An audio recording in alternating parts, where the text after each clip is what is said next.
Hello, welcome to my channel.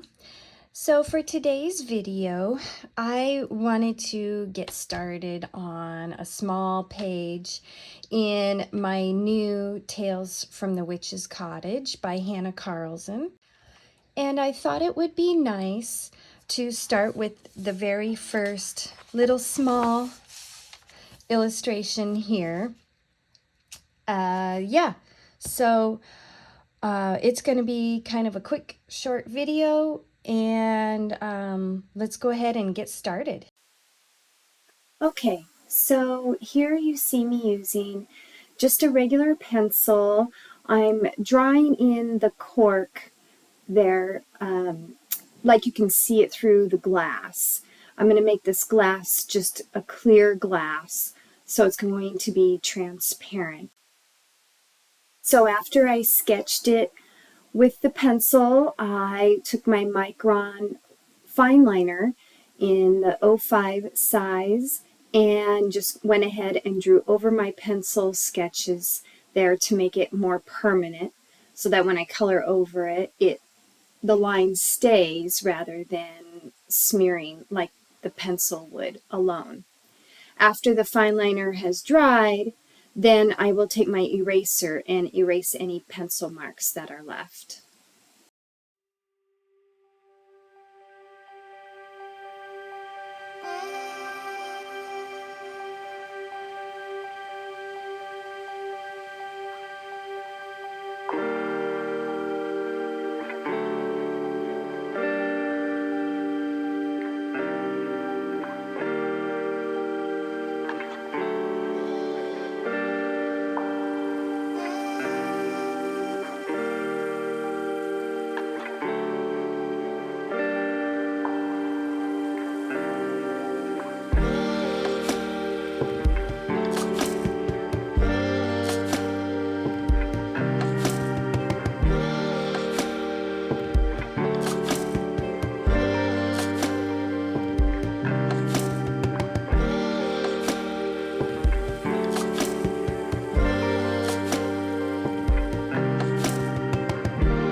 Okay, so here I am about to do the background, and I use the Distress Crayon in Chipped Sapphire and my Caran textured palette, which is really good for using these distress crayons, and also neo colors if you want to apply neo colors that way as well. And here I am using a brush. The first brush I pull out, I decided was a little too big and I wanted to use something smaller. So I used my smaller applicator brush. And I will put a link to these in the description box. They're really handy for applying these distress crayons.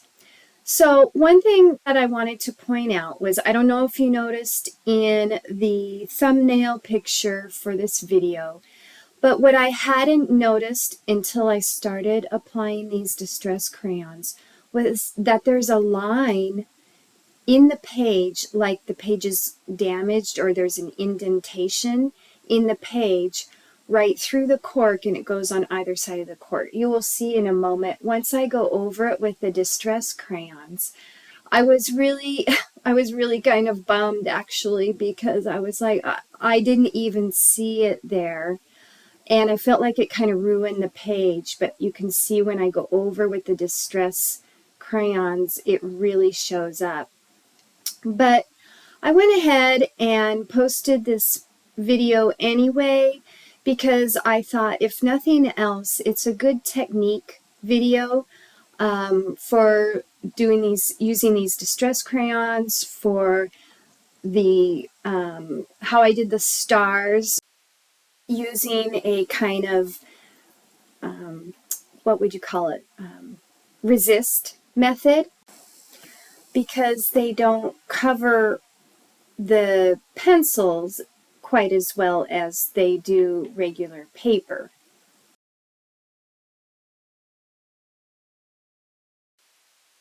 So anyway, I hope you find some value to this video. There's another really good technique towards the end where I use a dry white neo color, which I will go over in a few minutes.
Right, so this is a technique that I learned a few years ago. I don't know how I came across it or if I just kind of tried it myself, but I use the dry Caran Dash Neo Color 2 over the top of the glass area of the jar and just kind of give it like a little bit of reflection so that you can kind of see that it's a glass jar.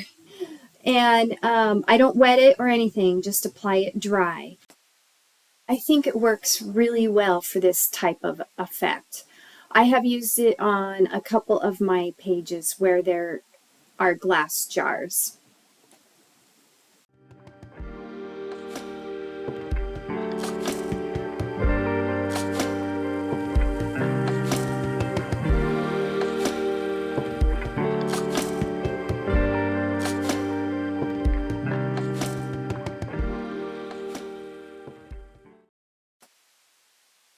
So here I am using this stencil to erase circles in the background, kind of a quasi bokeh effect. I don't know what you would call it.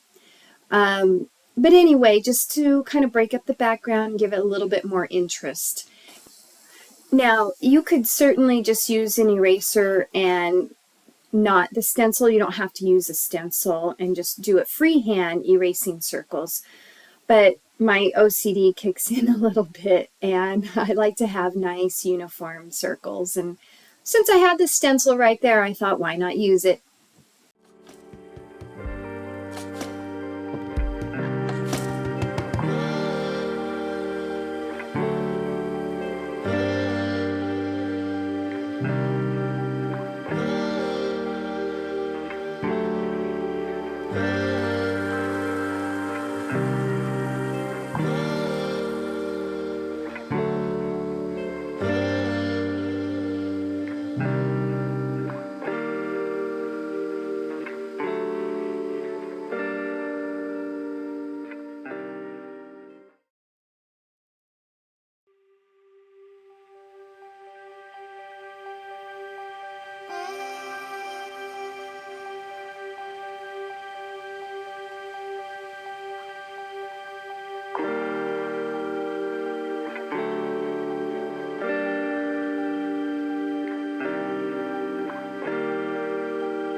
So after this shot, I added some white detail work with the Posca pen onto the leaves, and you will see it in the still shot at the end.